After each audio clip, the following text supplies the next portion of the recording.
People make assumptions every day, sometimes harmless, sometimes life-changing.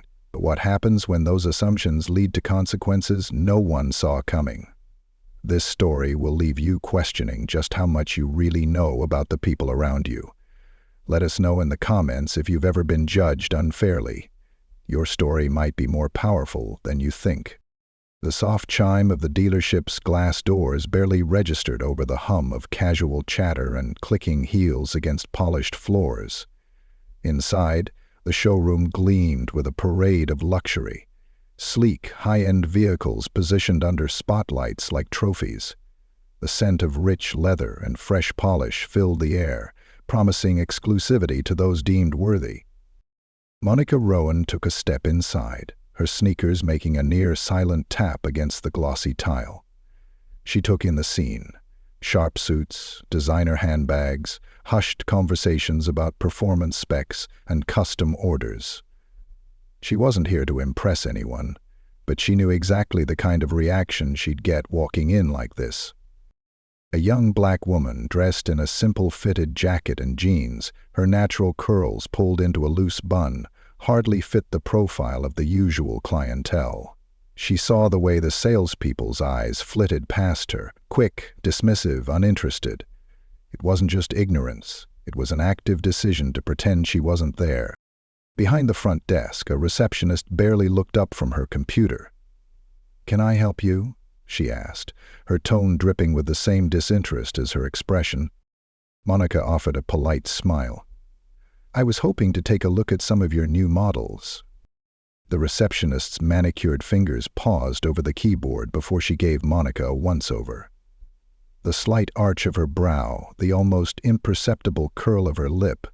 It was subtle, but Monica had seen it before. The silent calculation. Is she worth my time? A second later, the answer was clear. "Our sales team is pretty busy at the moment," she said, tilting her head toward the showroom floor where 3 salespeople stood, none of whom seemed occupied. "You're welcome to look around, though."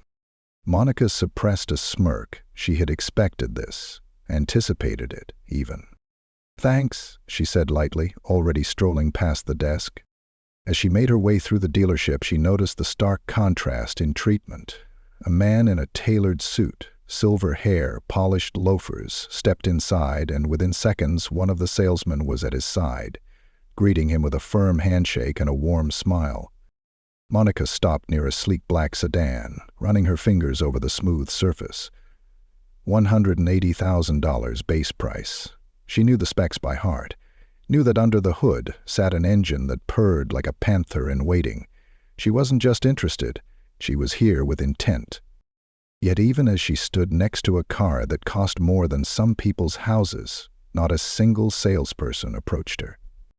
Across the floor, Bradley Connors, the lead salesman, leaned against a desk, watching. His arms were crossed, his expression unreadable, but Monica knew his type. He was the guy who played gatekeeper, deciding who was worth his time and who wasn't. Finally, he pushed off the desk with a sigh, sauntering toward her like a man forced into an obligation. "Thinking about upgrading your ride?" he asked. Monica turned, catching the trace of sarcasm in his voice. She smiled. "Something like that." Bradley gave a single, slow nod, his gaze flicking to the car, then back to her. "That's the newest model. You're looking at a high-performance build, fully loaded with the best features. Not exactly what most people start with." Ah, there it was. The carefully chosen words, the way he said "most people," the assumption that she didn't belong in this conversation. Monica crossed her arms, playing along. "Good to know. You got the keys?" Bradley blinked, as if the question had been in a foreign language. "You mean for a test drive? Unless you prefer I make a purchase without one." For a moment Bradley hesitated. This was the part where his instincts clashed with logic. His gut told him she wasn't a buyer, but she was also confident. His smile faltered before he forced it back. "Let me see what I can do." He walked off, leaving Monica standing by the car. She saw him lean in close to another salesperson, whispering something. The second man chuckled, shaking his head. Amused, Monica let her gaze wander. On the far end of the showroom, a tall, well-dressed man stepped through the doors. Instantly, two salesmen peeled away from their conversations to greet him. "Welcome to Sterling Motors, Mr. Whitmore. Always good to see you." The difference was like night and day. Monica exhaled slowly. It wasn't new to her, but it was still fascinating to watch. Bradley returned moments later, his fake smile firmly in place. "Actually, we're a little short-staffed today, so test drives are by appointment only. You're welcome to schedule one." Monica tilted her head. That's interesting. That gentleman over there just walked in and he's already getting one." Bradley's expression flickered, but he recovered quickly. "Well, Mr. Whitmore is a returning client." "Ah," Monica interrupted, holding up a finger. "So that's the difference." Bradley hesitated just a second too long. "Look," he said, sighing, "we just have a certain process. If you're serious about purchasing, I'd be happy to—" Monica smiled. "I am serious." Bradley's brows lifted.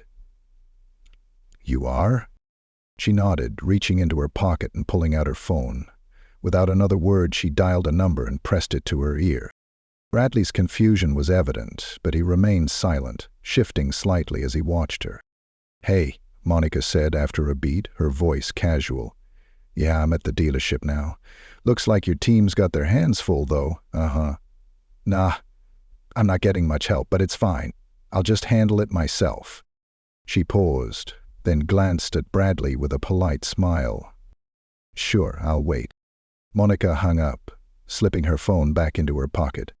Bradley shifted again, crossing his arms. "Who was that?" Monica's smile didn't waver. "Oh, just someone who can help." Something about her tone, calm, unbothered, made Bradley's confidence falter. From the front desk, the receptionist suddenly sat up straighter, her fingers moving rapidly over the keyboard. A few feet away, the other salesman's attention subtly turned toward Monica, as if catching on to something. And then Bradley's phone buzzed. He pulled it from his pocket, glancing at the screen. As soon as he saw the name, his entire posture stiffened. Monica simply folded her arms, watching him. "Problem?" she asked, her voice light. Bradley swallowed hard. Something had shifted in the room, and Monica was just getting started. Bradley barely heard the murmurs of his colleagues as he stared at the name flashing on his phone screen. Derek Lawson, the regional manager. His fingers tightened around the device. He had spoken to Derek maybe twice in his entire career, and neither conversation had been casual. A call from him meant trouble. His throat was dry as he stepped back, turning slightly away from Monica, before answering. "Hello, Mr. Lawson," he said, forcing a smile as if Derek could see him. The voice on the other end was sharp, no nonsense. "Bradley, what the hell is going on over there?" Bradley darted a glance at Monica, who was watching him with an almost amused expression. He turned away again. What do you mean, sir?" "I just got a call from a very important person saying they're at the dealership and not being helped," Derek said, his tone clipped. "You mind explaining that to me?" Bradley's mind raced. Who had Monica called? Why was Derek involved? I didn't realize." "You didn't realize?" Derek repeated, his voice dropping in a way that made Bradley's stomach twist. "Are you telling me you're incapable of recognizing a high-value customer when they walk through the damn door?" Bradley's face burned. The other salespeople were pretending not to eavesdrop, but he could feel their curiosity from across the room. The receptionist, Tina, had straightened in her seat, her eyes flicking between Monica and Bradley with growing interest. Bradley stammered, I was just about to assist her." "No, you weren't," Derek snapped. "You were making excuses." Bradley's jaw clenched. His mind scrambled for a way out, for some kind of explanation that wouldn't make him look completely incompetent. But Monica was still standing there, arms crossed, waiting. "Listen to me carefully," Derek continued. "You are going to personally assist her with whatever she needs. You are going to do it now. And if I get even one more complaint about how this dealership is being run today, you and I are going to have a very different kind of conversation." The line went dead. Bradley exhaled sharply, his grip on the phone tightening before he slowly turned back toward Monica. She raised a brow. "Everything okay?" Bradley forced another smile. It felt wrong on his face. "Absolutely." The tension in the room shifted. Tina suddenly stood from her desk. "Would you like a bottle of water while you browse, ma'am?" Bradley stiffened. Tina had barely acknowledged Monica when she first walked in, but now she was bending over backwards to offer hospitality. Monica glanced at her, considering, before giving a small nod. "That'd be nice, actually. Thank you." Tina practically sprinted to the mini fridge behind the desk. Bradley's mouth felt dry as he turned back to Monica. So, where were we?" "You were about to hand me the keys," Monica said smoothly. Bradley's stomach twisted. He glanced over his shoulder at Michael Tate, one of the junior sales associates, who had been watching the entire exchange with a look of both pity and amusement. Michael gave a lazy shrug. "Better do what she says, man." Bradley exhaled through his nose and reluctantly reached into his pocket. He pulled out the key fob, hesitating for half a second before finally holding it out. Monica took it without a word. She walked to the driver's side of the luxury sedan, ran her hand along the door, then slid inside with an ease that made it clear she wasn't new to vehicles like this. Bradley felt his pride crumbling. He knew what was coming next. Sure enough, Monica pressed the ignition button, and the car roared to life, the engine purring like a satisfied beast. A few heads turned in the showroom. Even the customers who weren't paying attention before were now glancing in her direction.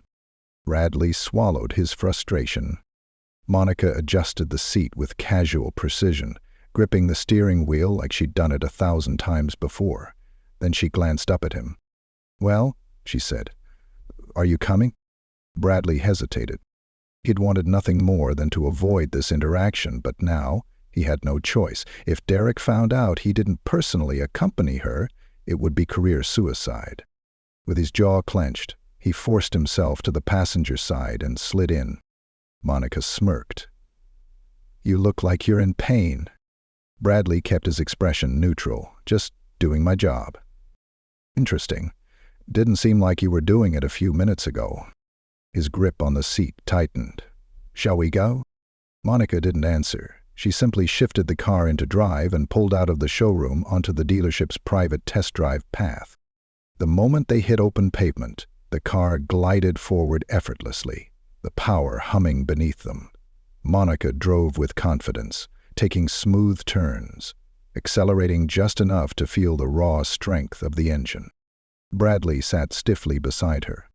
"So," Monica said conversationally, "how long have you worked here?"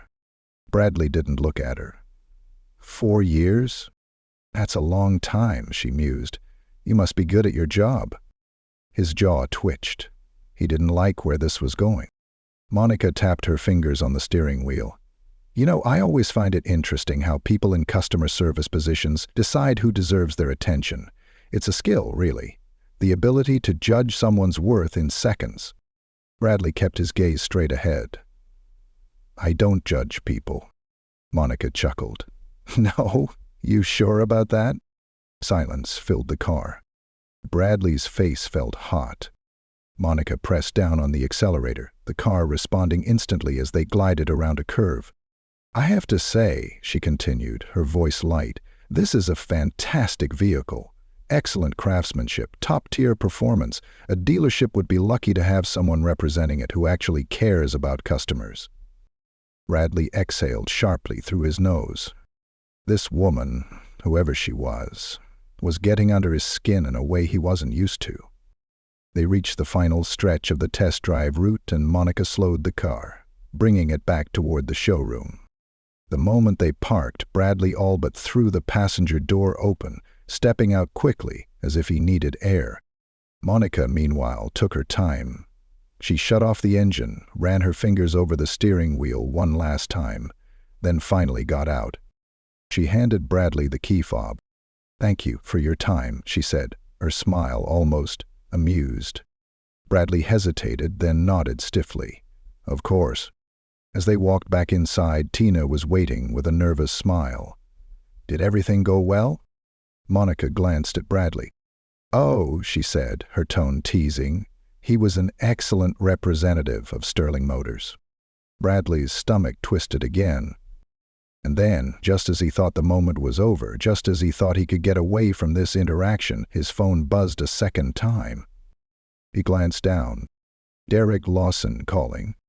His fingers felt cold as he answered. "Bradley." Derek's voice came through, cool and firm. "Stay where you are. I'm on my way." Bradley's heart dropped. He slowly lifted his gaze, only to see Monica watching him, a small knowing smile tugging at the corner of her lips. Something told him this wasn't over. Not even close. The tension in the dealership was thick enough to cut with a knife. Bradley Connors stood near the front desk, gripping his phone with clammy hands, his mind racing. Derek Lawson was on his way. Not a call, not an email, but coming here. That never meant anything good. Tina pretended to busy herself at the desk, but her glances toward Bradley were laced with curiosity and a hint of schadenfreude. The other sales associates, including Michael, kept their distance, but there was no doubt they were paying close attention. Monica, meanwhile, remained effortlessly composed. She leaned casually against the polished hood of the same luxury sedan they had just driven, arms crossed, her expression unreadable. She was enjoying this. Bradley exhaled sharply, running a hand down his face. He needed to get ahead of this. "Look," he said, forcing a smile as he approached Monica. "I think we may have gotten off on the wrong foot earlier. Let's start fresh. If you're seriously considering a purchase, I'd be more than happy to—" Monica held up a finger, stopping him mid-sentence. "You know," she said, tilting her head slightly, "the thing about first impressions is that you don't get to redo them. You set the tone the moment you looked at me and decided I wasn't worth your time." Bradley's stomach churned. Before he could gather a weak rebuttal, the glass doors swung open, and a tall man in a tailored navy suit stepped inside. Derek Lawson. His presence commanded immediate attention. His polished dress shoes barely made a sound against the tile, but the weight of his authority was deafening. His sharp gaze swept across the showroom, instantly locking onto Monica and Bradley. Bradley swallowed hard. Derek didn't hesitate. He strode directly toward them, his expression unreadable, stopping just short of Monica. "And then," he smiled. "Ms. Rowan?" Derek greeted smoothly, extending a hand. "My apologies for the service you've received today. I trust you'll allow me to make up for it." Monica took his hand in a firm shake, her own smile easy and composed. "I appreciate that, Derek." "Derek." Bradley's stomach plummeted. The way she said his name, the ease of it, the familiarity. The pieces clicked, too late. Monica Rowan wasn't just someone. She was someone important.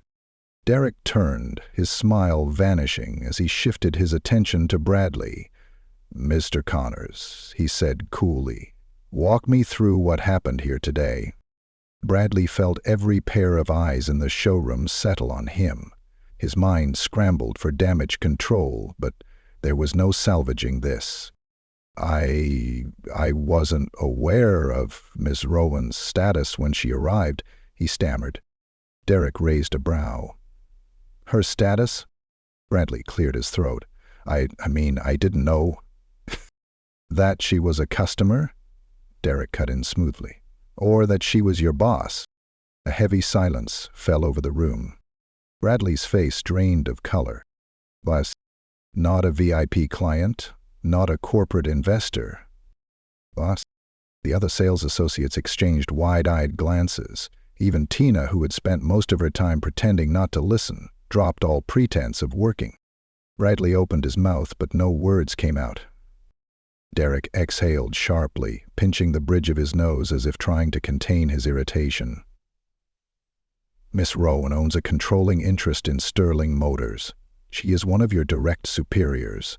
and instead of treating her with the respect and professionalism afforded to every customer, you dismissed her. Do you have any idea how bad that looks?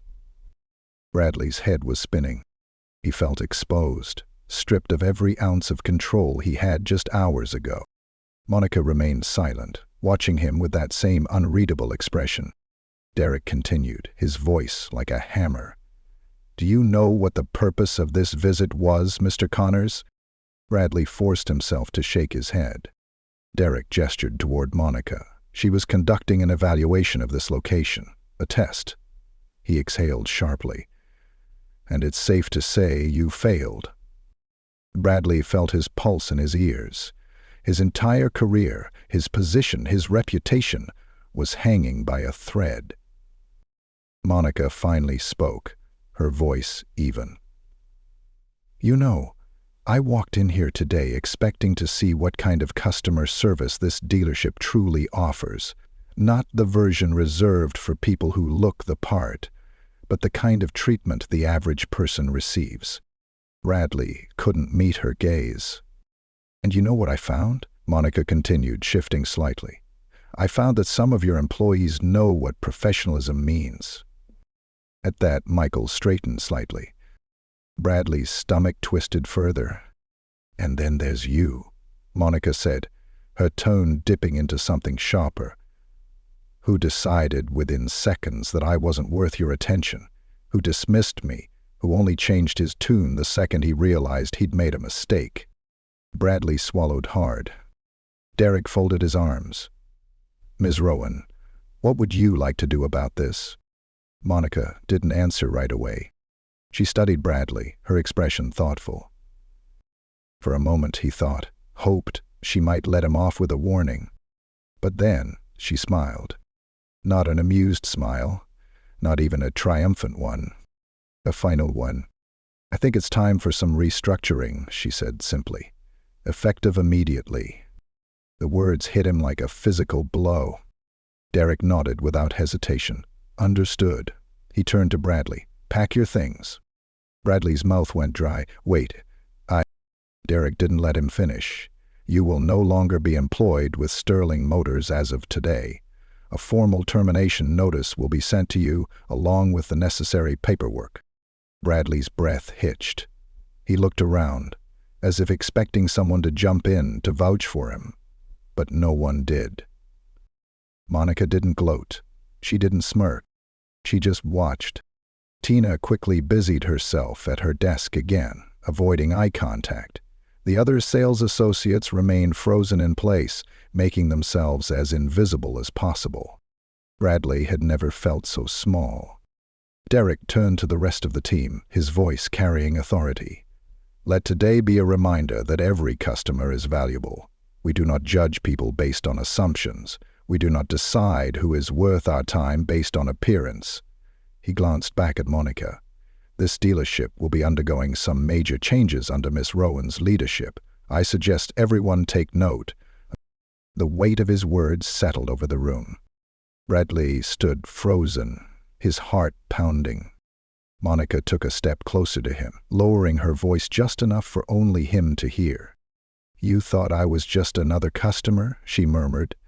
Next time, don't make that mistake with anyone. With that, she turned and walked away, leaving him standing in the ruins of his own arrogance.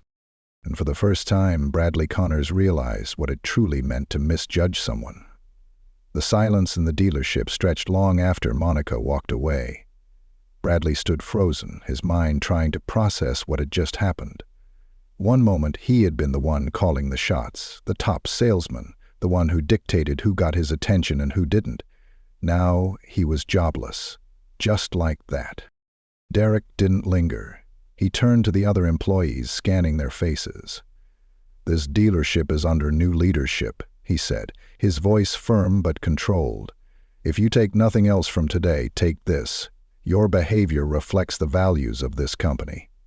If you cannot meet the expectations of treating every customer with respect, you don't belong here. No one spoke.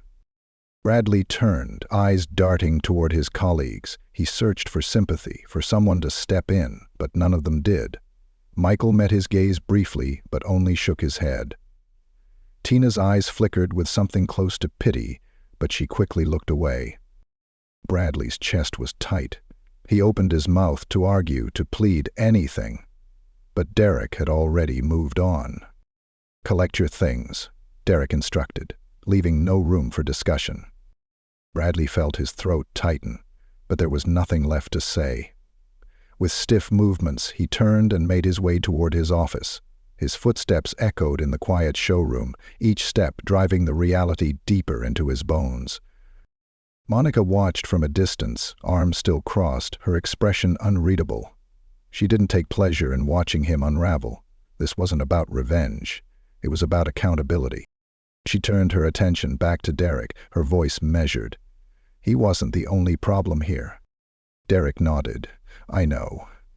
Monica took a slow breath. "We need to set a new precedent." Tina, who had been quietly sitting at her desk, suddenly sat up straighter.